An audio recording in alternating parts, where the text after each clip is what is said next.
여러분 안녕하세요. 오늘 매일 성경 본문은 마태복음 27장 45절부터 56절까지의 말씀으로 십자가에 못 박히신 예수님의 고통과 죽음을 기록하고 있습니다. 그 가운데 세 가지 사건이 일어났고 이방인 백부장은 위대한 고백을 하였음을 금일 말씀은 전하고 있습니다. 여러분, 예수님께서 십자가에 죽으신 일은 우리 그리스도인들에게는 가장 큰 사건 중에 하나입니다.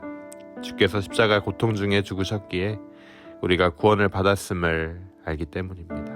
오늘 본문에는 예수님의 십자가 사건 중에 일어난 세 가지 사건이 기록되어 있고 이 모든 사건들을 목격한 불신자의 놀라운 고백이 기록되어 있습니다. 예수님께서 십자가에 못 박혀 고통 가운데 계시다 돌아가셨을 때 이 땅에서는 세 가지의 사건들이 일어나게 됩니다. 온 세상이 3시간 동안 어둠에 잠겼으며 성소의 휘장이 위에서부터 아래로 찢겨졌습니다. 그리고 이미 죽었던 성도들의 몸이 무덤에서 부활했습니다.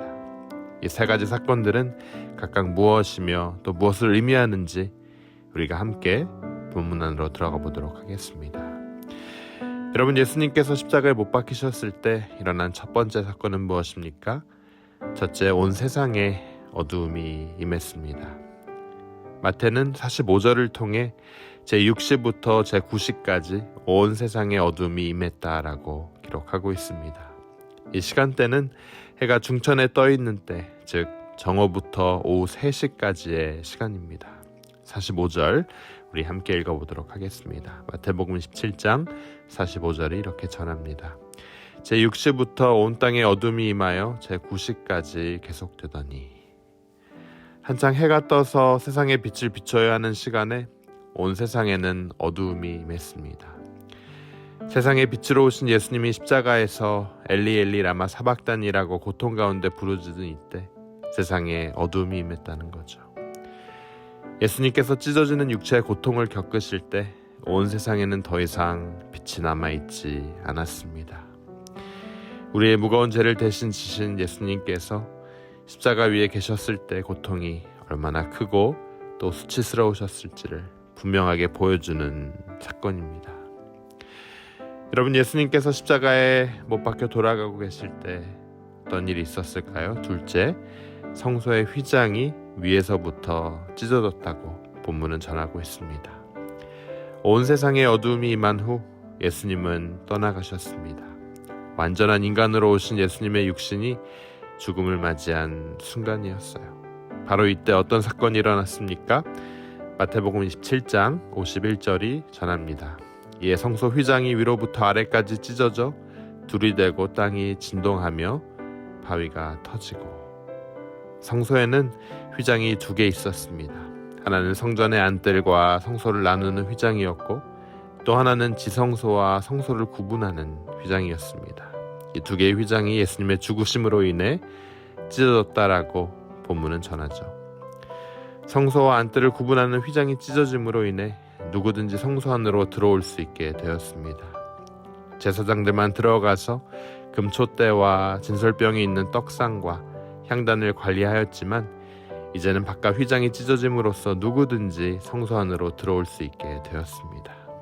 그리고 성소와 지성소를 나누는 휘장까지 찢어짐으로써 누구든지 하나님의 임재를 상징하는 가장 은밀한 곳인 지성소까지 나아갈 수 있게 된 거죠. 예수님의 보혈을 의지하는 자는 여러분 누구든지 하나님 앞에 담대히 나아갈 수 있음을 금일 본문은 우리에게 전하고 있습니다. 마지막으로 여러분, 예수님께서 십자가에 돌아가실 때 어떤 일이 있었습니까? 죽은 자들의 몸이 부활했습니다. 성소의 휘장이 찢어진 이후 52절은 죽은 성도들의 몸이 많이 일어났다고 기록합니다. 마태복음 27장 52절 말씀입니다. 무덤들이 열리며 자던 성도의 몸이 많이 일어나되. 성도들이 영혼이 아닌 몸이 일어났다라는 말은 그들이 부활했다는 뜻입니다. 죽었던 이들이 예수님의 죽으심으로 인해 다시 살아났습니다. 주님의 죽으심을 통해 죄로 인해 죽었던 우리가 다시 살아났습니다.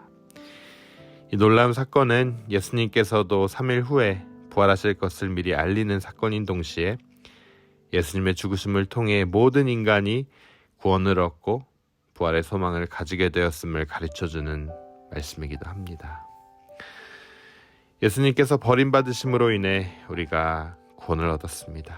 이제 구원받은 우리가 매일 기억하고 해야 할 믿음의 고백이 무엇일까요? 오늘 본문에 기록된 백부장의 고백이 우리가 해야 할 고백일 것입니다. 백부장은 예수님의 십자가 사형을 전체적으로 주관한 사람이었고 이 모든 사건들 옆에서 지켜본 후에 이 같은 고백을 합니다. 금일 말씀 54절입니다. 마태복음 17장 54절 말씀입니다. 백부장과 및 함께 예수를 지키던 사람들이 지진과 그 일어날 일을 보고 심히 두려워하여 이르되 이는 진실로 하나님의 아들이었도다 하더라.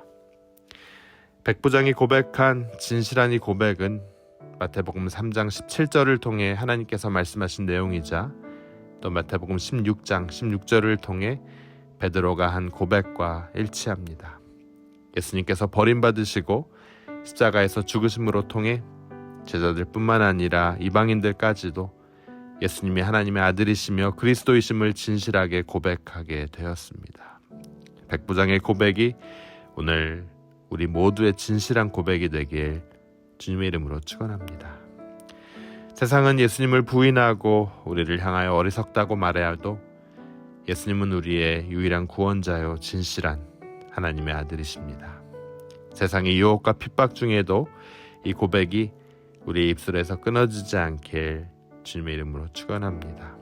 또한 우리의 고백을 우리 자녀들까지 가르치고 전함으로써 십자가 사명을 감당하신 예수님처럼 우리도 부모로서의 사명을 잘 감당할 수 있길 축원합니다. 여러분, 오늘은 예수님이 돌아가신 날입니다.